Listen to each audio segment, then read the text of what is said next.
Welcome back to This Week in Immigration. I'm Jordan Lapierre. This week, unpacking new border apprehension numbers from CBP, what's happening on the Hill, and a look at the conditions for non-citizens in immigration custody. All that just ahead. But before we get started, please remember you can subscribe to this podcast on Apple Podcasts, Google Play, Stitcher, or wherever you get your podcasts. And if you leave a review, it'll help more people find our show. You can also stream This Week in Immigration on our website at bipartisanpolicy.org/podcasts. And as always, please check out bipartisanpolicy.org/immigration for more information on all the stories we discuss here on the show. And here with me today are Cris, Ramón, Immigration Policy Analyst. Hi, Cris. Jordan. How you doing? Good. Where can we find you on Twitter? At CRamonBPC. Awesome. And Laura Hall, she's a Senior Manager at BPC Action. Hi, Laura. Hi, Jordan. Welcome back. Where can we find you on Twitter? Thank you. I am at L Hall DC. Awesome. So let's start today with the latest border apprehension numbers released by Customs and Border Protection last week. Cris, you've been digging into the data. Walk me through the numbers. All right. So the big takeaway is that we've seen a pretty significant increase in the number of Southwest border apprehensions that have hit levels that we haven't seen since 2008, 2009. But if you look at it from a historical perspective, these numbers aren't that high. But there are important things to know about the populations of individuals who are coming in here. So let's dig into the numbers a little bit. For February of this year, we had approximately about 6,600 individuals apprehended at the Southwest border. And this is a pretty big increase from October of the beginning of fiscal year 2019, when you had about 51,000 individuals apprehended. Now, that's actually a pretty big increase. And we're now starting to hit levels that, we hadn't seen since 2008 and 2009. What you saw basically from 2005 to basically 2011 is you saw just a steady drop in the number of Southwest border apprehensions. Some peaks, as you had like the unaccompanied child crisis in 2014 and families showing up at the border, just a little bit up and down, but what we've seen basically since 2018 is just a steady rise. And so this is where these numbers, you are seeing an increase. But if you look at it from a historical perspective, like what's been happening in the 80s and the 90s, you didn't see the same, you're not hitting the same peaks as you did in 1986, which is 1.6 million, or in the year 2000, which is the other major peak, which is also about 1.6 million. So, the overall numbers, it's significant in the last 10 years, but is it significant historically? Not quite. But I think that there are things to know about the demographics. I think that's the other story to tell. Yeah, so what jumps out at you on that front? What kind of conclusions are you drawing from looking at that? We're seeing significantly more family unit apprehensions and accompanied child apprehensions. I think we're looking at basically now 60% of all Southwest border apprehensions being these two populations. And that's really important because... The two populations being families and unaccompanied minors? Yep. And so this is really important because, whereas in the past, I was talking about the 80s and 90s where you had populations of single Mexican men seeking work in the United States, these are individuals who are seeking asylum. And more of these individuals are arriving, meaning that Customs and Border Protection also has to deal with a whole population that they really haven't been able to dealt with for an extended period of time. And so this is starting to present some new challenges for them. So put that in a little bit of context. Does that change we've talked about this a little bit. Yeah. How much is this part of a long-term trend, and how much do you see that there's something really unusual happening at the border right now? Is there anything that's changed specifically in the last months? I think what's changed in the last months is you're also seeing that the number of individuals from Mexico who moved to the United States, that's dropped off, as the number of individuals from Guatemala and Honduras have actually now become the number one and number two countries of origin, that the individuals who are crossing the U.S.-Mexico border. Those are the largest two populations, no longer Mexicans. And that is part of a long-term trend that you've been seeing. Migration from Mexico dropping off as migration from these countries have been coming up. And so I think what's been happening in the last few months is that confirmation of that switch in migrant flows of where people are coming from. And so I think that that's really significant, because I think for a long time, migration from Mexico was a primary source of migration to the United States, at least at the Southwest Mexico border. And now we're seeing a whole different flow altogether that's been confirmed by these numbers. So talk to me about the implications of these changes. We've covered a little bit on this podcast and in some of your writing, the increased complication of trying to return somebody who is migrated here from Central America as opposed to Mexico. So that's one implication. What are the others? Right. So, I think the others is we have a southwest border infrastructure that CBP has that really was never developed in mind for this population. The assumption was we have these facilities that can hold, moderately large groups of single Mexican men, maybe no more than 20, 30 max, for processing and eventually being removed from the United States directly into Mexico through whatever means that they chose. Instead, now we have large populations of Central American migrants who are coming here, and all of a sudden CBP is dealing with these large groups of like 100 people coming in and having to be processed and received by these facilities and this infrastructure that was really never designed to that. So it is putting a lot of stresses on the system, stresses that CBP has never had to deal with before. So that's like one core component. The other thing is, of course, is that once these individuals are received and processed by CBP, they have to get put into the immigration court system to be, to either have their asylum claims reviewed or to be removed. And so you're having an additional layer of individuals who are coming in with more complex cases that then the immigration court system has to work through on top of an existing backlog of 800,000 cases. So it's putting a lot of new stresses on the system that I'll give Congress some credit with the last appropriations bill that they put in funding to deal with border infrastructure to improve the humanitarian receiving capabilities. In particular, that's good progress. Those are good steps, but these are real stresses on the system that I think require longer term strategies dealing with how we receive these populations and obviously dealing with the conditions in the countries that are sending them. So that's important. And do you think the government is doing what's necessary to adapt to those changes? I think we're taking initial steps. I think we're recognizing the scope of the problem, but I think that there's a lot more that needs to be done. I think, like I said, this appropriations bill, good bipartisan bill, a lot of funding for border infrastructure, for humanitarian assistance in Central America, but we're going to need additional investments. We've talked about immigration courts, for instance. We need more immigration judges to work through this backlog, for instance. So there's going to be a lot more work where we begin. The one thing to end on is this morning there was a hearing with CBP Commissioner Kevin McAleenan, and there's this whole debate that he was raising about whether we need to change components of our asylum laws, components of our trafficking laws that end these legal loopholes that they claim that bring people in here. And I think that's going to be a very intense debate. I think obviously when those bills come up, we'll address them. But I think that this is going to be one of those debates on the horizon that we have to deal with. All right, let's grab a quick break. And when we come back, Congress wrestles with the emergency declaration and launches oversight into administration policies.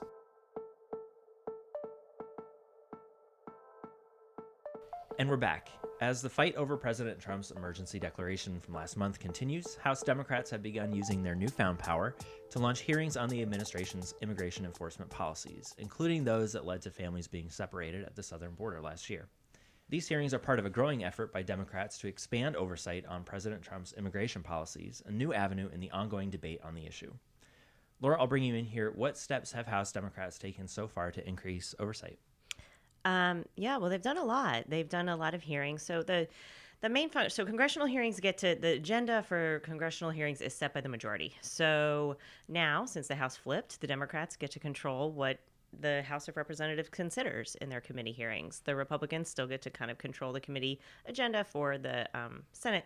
But so they kind of have two functions in setting up their committee agenda. They can kind of push their own priorities and talk about things that they want to talk about proactively. They can talk about, pushing certain policies that are more left-leaning or that they support on the left. And then they can also kind of use it as a check and balance. They can kind of do some oversight and kind of dig into President Trump's agenda or some of the things that he and his administration have kind of put forward. And we've seen both of those things. We've seen them kind of taken proactive steps for a hearing on the Dreamers and TPS, the temporary protected status, which are kind of Democratic priorities. So they've done hearings there, kind of digging into that issue. They've also kind of, as you said, done some investigating into the Trump administration policies, like the family separation, some of the things that weren't quite as popular on the left side of the aisle. So we've kind of seen the full use of committee hearings since the Democrats have taken over. And do we have an idea of what they're likely to pursue in coming months? Have they set out an agenda? I think some of it will be the same. I think oversight will continue to kind of be a factor. I think they'll probably lean in a little more into pushing some of their priorities and agenda, whether it's digging in a little bit further on the DREAM and TPS stuff, whether it's looking at maybe some small changes to the legal immigration system. And I think it's important to note, too, hearings are only the first step. Once you have hearings, the logical next step is to have a bill and to move that bill forward in the committee process and hopefully to the floor. So the committee hearings are great and they're a first step, but they don't actually get laws changed. So I think that's what they'll look to do next. How big of a change is this from what we saw during President Trump's first 2 years in office with the House shifting parties? Both pretty big and not that big of a deal at all. I'd say that they're certainly bringing attention to it. The Democrats they get to set their agenda. They get to kind of call into question some of these policies and dig into them a little bit more. But beyond that, there's not much they can do about them. I mean, as long as that President Trump is still in office and the Republicans still control the Senate, they do just have one mechanism. It's more than none, but it's just one mechanism and one branch of this kind of full picture here. There's also some other things to consider that are always tools that are always available to, depending on whether you're in the majority or minority, doesn't really matter. And those are Government Accountability Office reports that congressional offices can issue research requests to these bodies to produce reports on these issues. And obviously that doesn't really matter whether you're in the majority or minority, but that's another tool that I think we may see Democrats becoming a little bit more active, especially when it comes to investigating, issues like family separation or the conditions that families face in detention, for instance. So that's something else to consider. Do either of you see these oversight efforts having a big impact on how the Trump administration pursues immigration policy moving forward? I'm not sure. I think that maybe they'll think of it as like kind of a fly buzzing around their ear. It'll be something kind of annoying that they have to kind of deal with because, they can be compelled to call witnesses of the Trump administration. We saw Trump administration officials called up there today. So it kind of takes a lot of time to prepare for these hearings and to get the agency staff to kind of get the head of the agency prepped. And so it does take some time. I'm not sure, given that they've been pretty strong in some of their positions before, I'm not sure that this oversight will really cause them to rethink things. I think they feel pretty secure in their policies. Maybe the only thing that I would think would happen is that you might see some policies that the administration has been pursuing, particularly using regulation changes to limit legal migration, that Democrats might use these hearings to investigate those a little bit more and maybe bring them more to light, since a lot of them haven't received a lot of public attention. And that might, prompt action to kind of deal with this, either through legislation or other means that Congress can use to kind of limit or counteract them. But I think I definitely agree with Laura that to a certain extent, this brings awareness to issues. You can, obviously you can use this as a platform to promote your own vision. But is this going to necessarily curb what the Trump administration is doing outright? I don't think that's going to be the case. So we obviously got a little bit of a preview of the relationship between House Democrats and the president during the border wall funding dispute. What's your sense in how this shifting dynamic might change the playing field as we're talking about legislation around DACA or TPS or the next round of funding discussions? Does this increased role for Democrats make progress on any of those issues more likely, less likely? I hope so. I mean, I think that it's always been the case that whatever happens on DREAM and DACA, I think that needs to be a bipartisan effort. We need to get counting the numbers of the votes. It needs to be a bipartisan effort to get across the finish line, and it would need to be something that the president would sign at the end of the day. Or I guess you'd have to marshal enough to override a potential veto, which the numbers don't seem to support that. So I think they would have to kind of work across the aisle in a bipartisan manner. I hope that they can find some common ground on some issues. I'm not sure they're there yet. Yeah. I think it's going to depend a lot on the litigation that's happening around these two issues with temporary protected status and with DACA. There's the possibility that the Supreme Court might be taking up some DACA-related cases in the fall of 2019, and TPS litigation is winding itself through the federal courts. So if those decisions strike down those programs, in the case of DACA or uphold the administration's decision to eliminate TPS status for individuals from countries like El Salvador, that might be a pushing factor for Congress to act. But I think right now, at least Democrats are sort of a little bit in the wait and see mode with what's going to happen with litigation before they start entering discussions with the Republicans about legislation. All right, after a quick break, how recent headlines about conditions for those in immigration custody expose flaws in the immigration system. We wrap up today with a look at the conditions faced by non-citizens in immigration custody. In January, the DHS Inspector General reported that ICE has not done an adequate job of holding detention facility operators accountable when they fail to meet performance standards. And a widely discussed analysis by Axios last month of HHS documents found the agency received thousands of allegations of sexual abuse against unaccompanied minors since 2015. Cris, these are both really disturbing reports, and they cover two different aspects of the system that houses non-citizens in immigration custody. So what do these findings suggest about, broadly speaking, the government's capacity to detain people? So I think what they imply is that really the government has limited capacity to detain these populations. And what is important is that I think any effort by the government to expand this capacity is going to be coming across a lot of issues about oversight, about the extent to which they can determine whether the conditions in these facilities are up to par, up to legal standards, that the staff are properly screened and vetted and are working up to the standards that might exist for these facilities. And that's the key question is how quickly we're relying on detention as a way to deter individuals from coming to this country, and the fact that we're expanding at a pace that I'm not sure we're able to maintain those standards as a result. So the new DHS funding bill signed into law last month, which you mentioned earlier, does include some provisions to address these issues. So what are those, and how do you see them improving the situation moving forward? So one of the core provisions that the new bill has is that they appropriate funding that allows the government to do inspections of certain ICE facilities from once every 3 years to 3 times a year. So ensuring that you have enough funding to be able to bring up staff and to be able to do these inspections. That's one of the core things that this is doing. The bill also notes that if a ICE contracted facility that receives funding from that bill isn't meeting proper standards, that contract can be revoked. So that's another incentive for them to be able to maintain and improve those standards.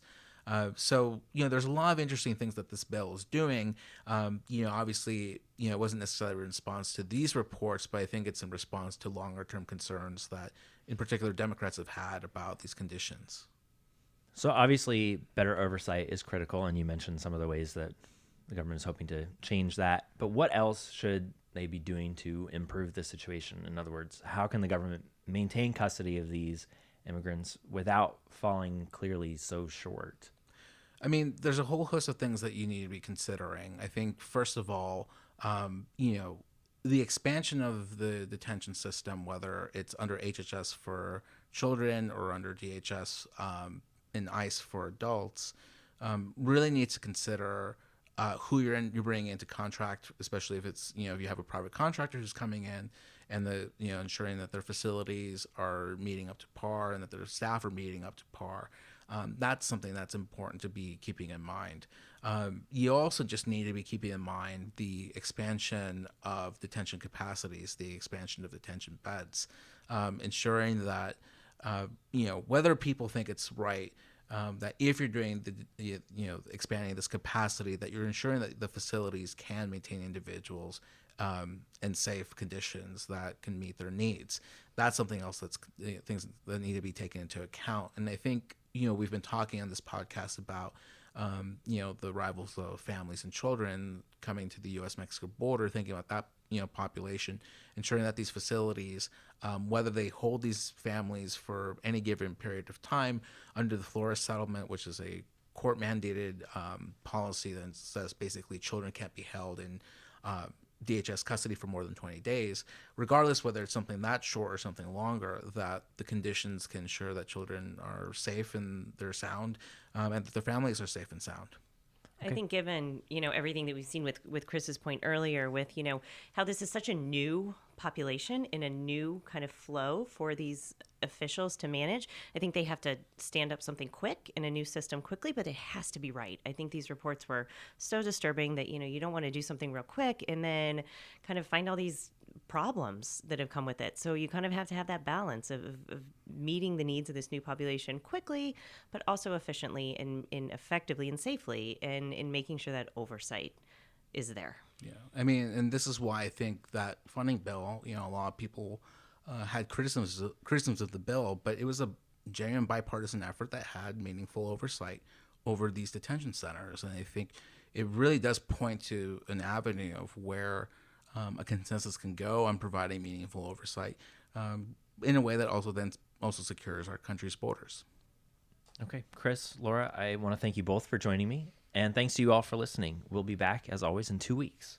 In the meantime, please take a second to find us on Facebook by searching Bipartisan Policy Center, or on Twitter at BPC_bipartisan.